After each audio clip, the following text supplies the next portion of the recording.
Siyabingelela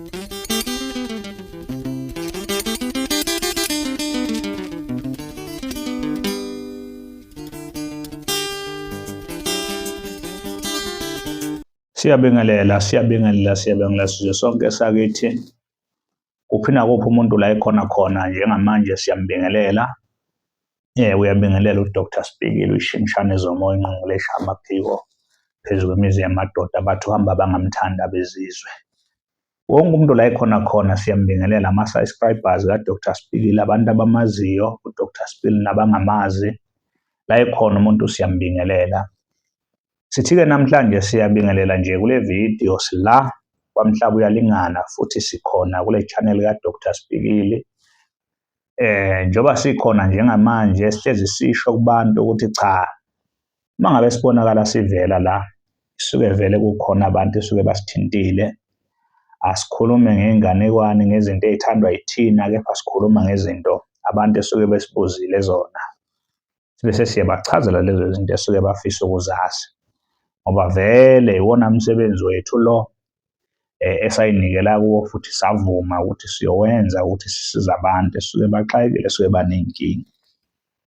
Namuhla-ke sizokhuluma ngezinto ey'mbili ezehlukene. Sikhuluma ngendaba ye-salams noma i-magic, i-salams noma-ke i-magic. Bese sikhuluma ngendaba yomuthi.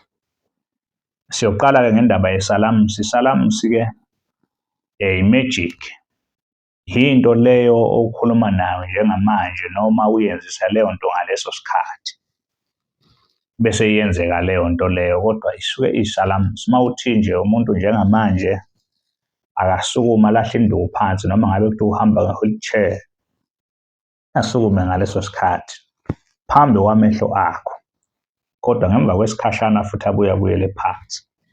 I-salams-ke lelo. Bese kuthi-ke umuthi-ke into le eyiqhinga. Kuhlanganiswa nje ihlahla ey'thile ezimbalwa. Kuya ngokuthi yini le esuke ihlanganiswa lapho ngomuthi.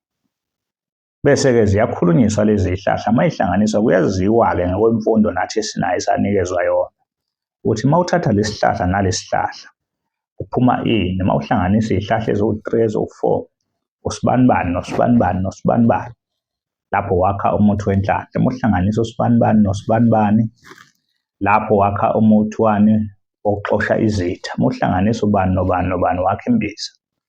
Uhlanganisa ubani nobani wakha imbiza yomvusankunzi, wakha imbiza yani kashukela, wakha imbiza yani. Ngokwehlukahlukana kwey'nkinga abantu abahlangabezana nazo, wena uhlanganisa lezo y'hlahla lezo zenze zikhiphe leyo nto leyo. Ezinye-ke iy'hlahla-ke zijulile ukutholakala kwazo. Ezinye uyazithola emazweni angaphandle, uphume uhambe uzifuna ubuye nazo uzokwenza leyo nto. Bese-ke umuthi-ke uhamba-ke indima yawo. Umuthi-ke uhambelana nesidalwa somuntu ukuthi sime kanjani, ngabe sikhanya kangakanani. Ingakho nje noma abantu behamba baya kumuntu oyinyanga uthola ukuthi bahamba 2 bathathu, kodwa ukuphumelela kwabo kuzokushesha ngendlela efanayo. Nangendlela umuthi onisebenzela ngayo ayizukufana. Omunye kuyoshesha kwenzeke ngokushesha, omunye ukuthi ukuthatha isikhashana ukuze kwenzeke lento esuke idinga. Umuthi-ke loyo. Umuthi uxhumene nedlozi, uxhumene nesidalwa somuntu. Bese kuthi-ke i-magic noma-ke i-salams. I-salams lihamba kakhulu ney'ndaba zokuthwala, futhi i-salams lihamba nezinto lezi othola ukuthi zisihlangene nokuchitheka kwegazi. Lapho isuke kusetshenziswa umuntu akahlala angangeni. Uma ngithiwa usebuleka usephenduliwe useyasetshenziswa akahlala angangeni kwi-salams. Yingakho-ke abantu abasebenzisa i-salams manje angaphendula manje iphepha lenze libe yimali manje. Isuke kuyi-salams-ke leyo nto leyo i-magic. Kunesipoki lapho esuke sikhona esuke siwumuntu osuke ukhuluma naye lowo muntu ekuzwe manje ukuthi phendula le mali ibe yiphepha noma phendula lokhu kwenzeke ukuthi. Ayifani-ke lezi zinto y'hlukene. Bakhona-ke abasebenza ngazo yize bangabaningi kakhulu ngoba phela into esebenza ngegazi ejulile akuyona into etholakala kalula, ngoba bambalwa abantu abanaso isibindi sokunikela ngabantu ukuthi ngifuna ukusebenzisa umuntu othile ngenzele lento. Bese kuthi-ke umuthi-ke into eqondile le ehlangana nesidalwa somuntu nedlozi lomuntu. Ingakho nje uma ngabe ufika kumuntu oyinyanga aqala akuhlolele kuqala. Uma ekuhlolele isuke ebuka yonke into ethinta wena, even isidalwa sakho imbala ukuthi sime ngayiphi indlela. Ngabe uma ngabe kunikeza lento yakhe izokwazi yini ukusebenza la kuwe. Yilokho okubalulekile ukuthi kwenzeke. Abantu-ke ngithi-ke angibachazele lento balokhu bangibuza abanye athi omunye, hhayi mani mina ngifuna ukuthi uma ngiza kuwe ngifike ngihlale lapha ekhaya kwakho. Uma ngihleli lapho kwakho Dr. Sibhikile ngifuna ukuze ucinge ekhaya ukuthi lento engiyifuna iyenzeka ngibe ngiselapho kwakho. Ngiyangibachazela abantu ukuthi-ke cha lokho magic leyo noma isalamsi leyo ongakwazi ukuthi wena uhleli la kube kwenzeka izinto kule.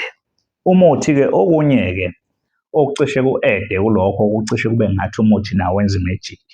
Amabutho-ke lawo.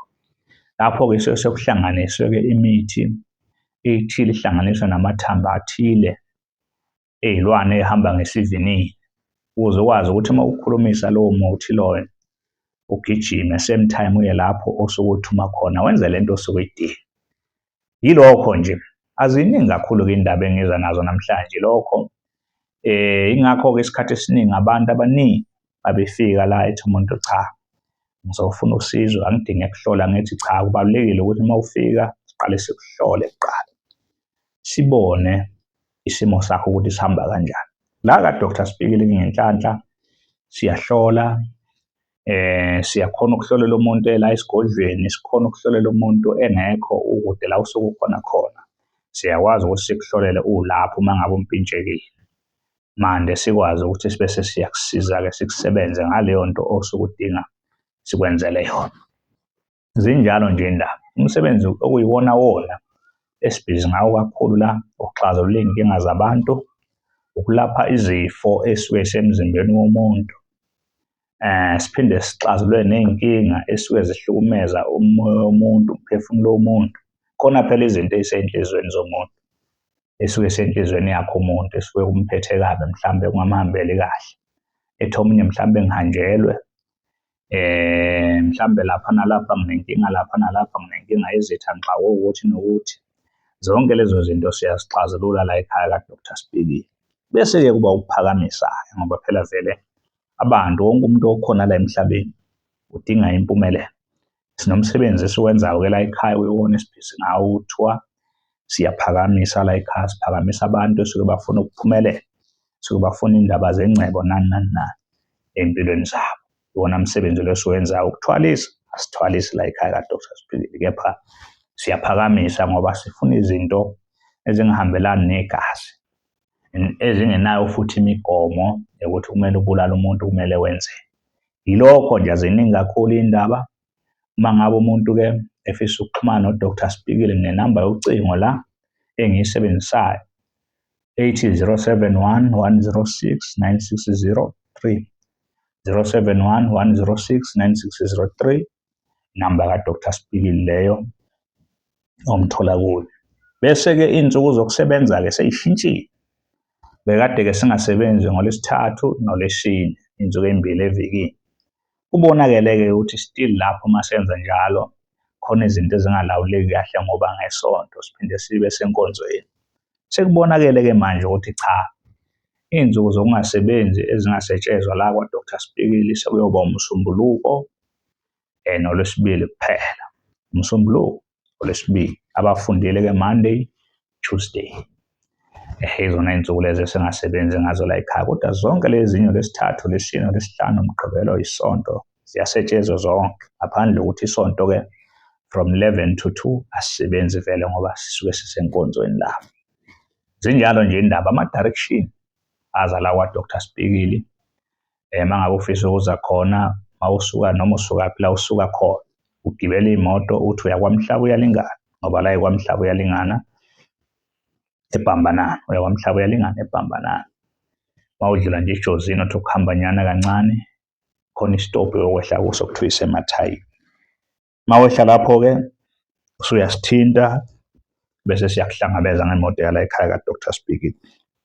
Uma uza ngemoto yakho-ke uyokhona ufike ungene khona eMathayini uthi uguduza nje kancane useduzane ngeke uzuze ukuthuka ulahleke.